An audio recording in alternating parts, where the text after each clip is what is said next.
Et c'est ce qu'on peut observer effectivement avec le voyage du chef de l'État en France, reçu par Hollande. Donc il a été reçu dans un paradis qui a libéré le Congo et que bon, tout va aller comme sur des roulettes. Non, non, il faut arrêter ça. Ce n'est pas notre génération, sincèrement, qui doit accepter un tel comportement émotionnel, mais très malveillant. Et ça inocule un esprit d'assister, un esprit de fainéantise et un esprit qui véritablement n'affirme pas non seulement notre leadership, mais même notre identité. Alors la question que vous posez sur le processus électoral, là aussi je reviens naturellement par rapport à la qualité de l'élite politique. Le porte-parole prend parole pour parler du voyage du chef de l'État. C'est vrai que bon, on a besoin de l'information parce que c'est notre chef qui a voyagé, etc. Bon, on a besoin de l'information. Qu'est-ce qu'il a fait? Quels ont été les avantages obtenus, etc. Les Congolais ont besoin de cette rencontre. Et on a besoin. Mais bon, lorsqu'il insinue le fait qu'on n'ait pas parlé du processus électoral, on connaît les acteurs politiques, on connaît leur manière de voir les choses, on connaît, et c'est très provocateur. On veut enflammer une chose qui n'existe pas. On veut réveiller les démons là où il n'y en a pas. Il est très conscient que les gens aujourd'hui sont très préoccupés par rapport à la domestication des échéances. Il connaît que les gens sont très préoccupés par rapport au respect de la Constitution. Il connaît que les voix se sont élevées dans la majorité pour demander à ce qu'il y ait prolongation, Et cela a créé une sorte, n'est-ce pas, d'échauffement, j'allais dire, d'émotion dans la société. Lui qui est porte-parole des Cirquois, chargé de la citoyenneté responsable, au lieu de dégonfler les tensions, au lieu de dégonfler les frustrations, c'est lui qui véritablement lâche des colibés juste pour provoquer davantage de manière à allumer le feu. Et là, nous n'en conscriptons pas.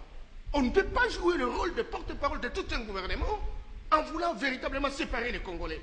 Ça, c'est pas correct. Ça, vraiment, c'est pas correct. Et puis bon, pour revenir véritablement à la question, est-ce qu'ils ont parlé, ils n'ont pas parlé? Moi, je n'ai pas besoin. Moi, ce que je sais, c'est que la Constitution est claire par rapport à ces questions. Eh bien, pourquoi on parle de plus en plus de l'ordre qu'il y a eu assurance? Et les conseillers, la race nous a dit que le président s'est exprimé qu'il va respecter la Constitution, le porte-parole s'est exprimé qu'il va respecter la Constitution, et le président de l'Assemblée nationale. Oui, monsieur le conseiller, on a un peu d'écriture, tout simplement. Tout simplement parce que l'histoire restante montre que déjà en 2010, lorsque le président intervenait face au Parlement, au Congrès, le président avait dit que la Constitution sera respectée. Et vous avez vu, en janvier 2011, la Constitution a été révisée. On est parti de 2 tours à 1 tour. Et pourtant, il y a eu une déclaration solennelle vis-à-vis de l'opinion nationale et internationale. Tout cela peut donner véritablement des inquiétudes. Tout cela peut donner des interrogations. Et les gens ont la responsabilité véritablement de se poser des questions autour de ces préoccupations. Le faire, ce n'est pas un crime de lèse-majesté. Le faire, c'est d'affirmer la responsabilité citoyenne. Donc, moi, sincèrement, la question que je n'adhère pas à la question, moi je suis conscient que nous avons un chef d'État qui a l'âge qu'il faut pour se faire respecter, qui est des nouvelles générations, qui pense que même le nègre peut montrer qu'il est aussi humain que toutes les autres races du monde. Moi je ne vois pas, n'est-ce pas, ne pas respecter la Constitution. Mais le grand drame, quand mon frère Bavon faire ressortir le fait que, bon, si le moment venu, il faut changer ou traverser, faire autrement, il faut consulter la population. Attention, cher ami, vous êtes vous savez, vous êtes spécialiste des questions de relations internationales, et je crois en relations internationales, vous voyez également la psychologie sociale. Nous avons un peuple qui a besoin véritablement de façonner une opinion. Les partis politiques qui sont disponibles n'ont pas encore réussi naturellement à pouvoir accroître la lucidité de l'ensemble de nos concitoyens. Et nous avons mis un certain nombre de règles de jeu. Je crois qu'aujourd'hui, plus que jamais, la responsabilité dévolue aux dirigeants de la République, c'est d'aider à ce que les différentes dispositions qui ont été mises en place soient d'abord respectées et aller dans la direction de procéder à l'apatissage de notre peuple pour que nous ayons une mise à niveau. Cette mise à niveau va permettre à notre peuple de faire de vrais choix.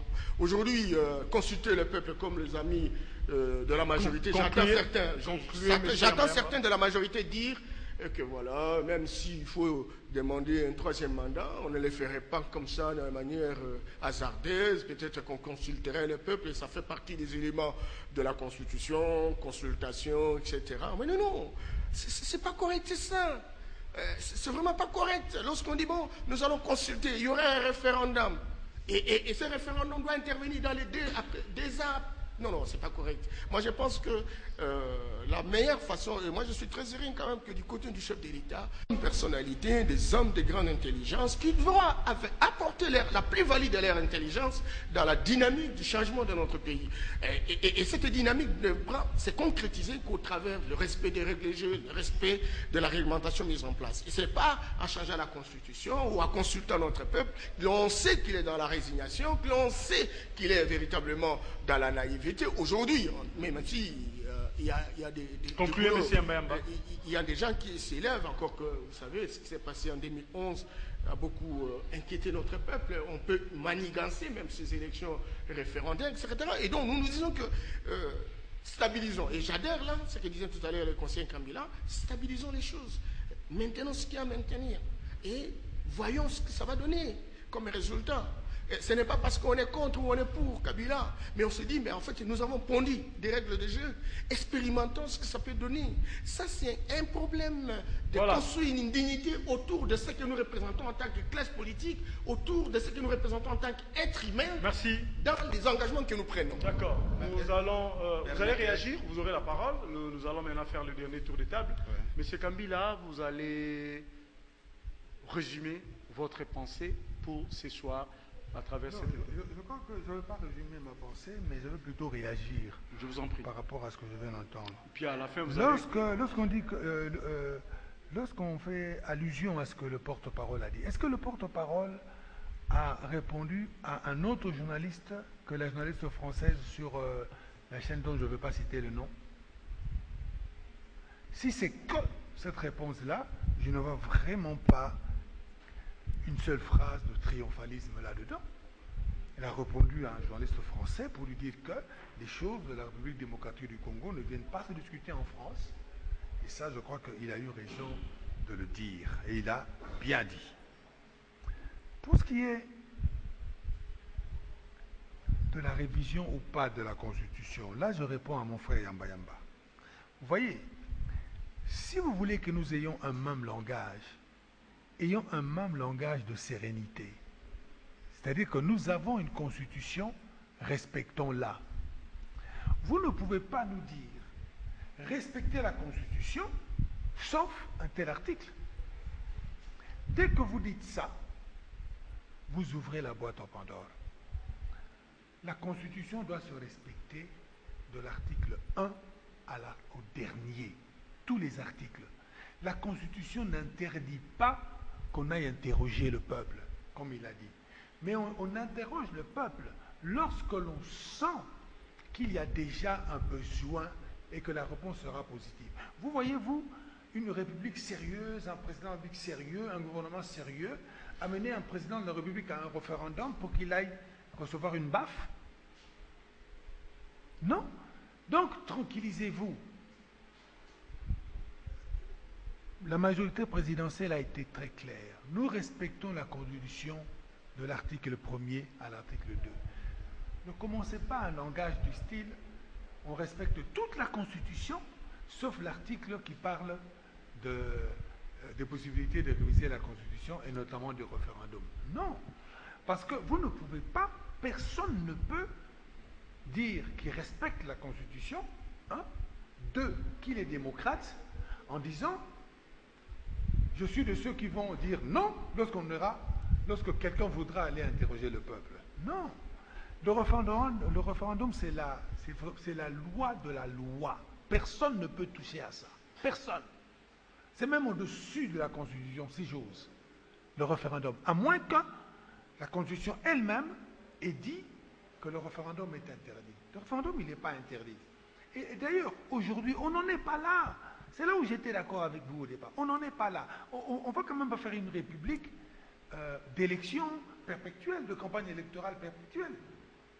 2 ans, c'est énorme On peut faire beaucoup de choses en 2 ans.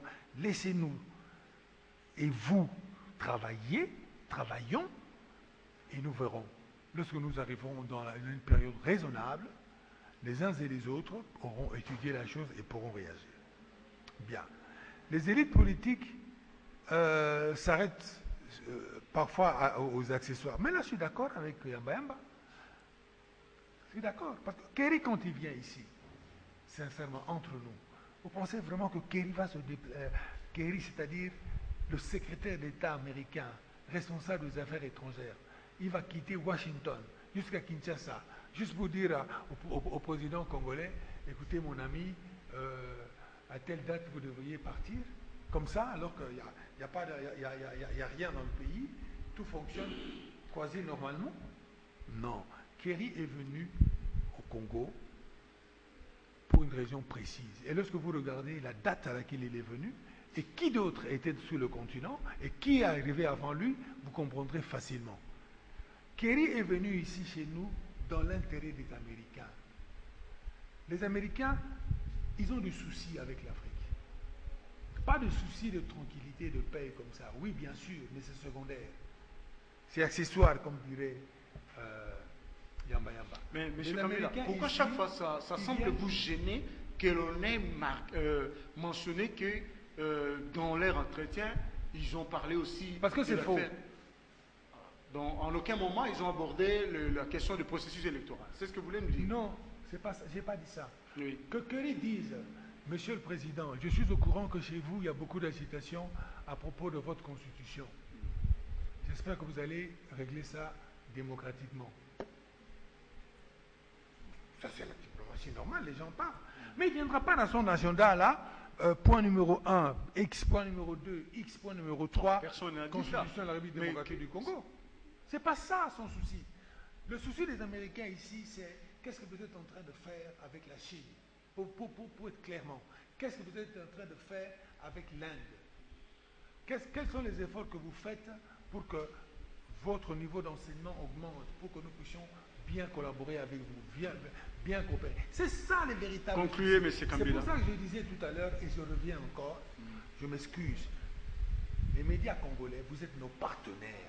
C'est avec vous que nous devons réfléchir. Vous ne pouvez pas réfléchir avec d'autres. S'il vous plaît, amenez le débat congolais à son niveau, au niveau où il doit être.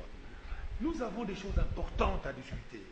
Pourquoi nos enfants n'ont pas suffisamment d'école? Qu'est-ce qu'il faut faire? Qu'est-ce qu'il faut suggérer au gouvernement? Pourquoi nous, République démocratique du Congo, pourquoi nous n'arrivons pas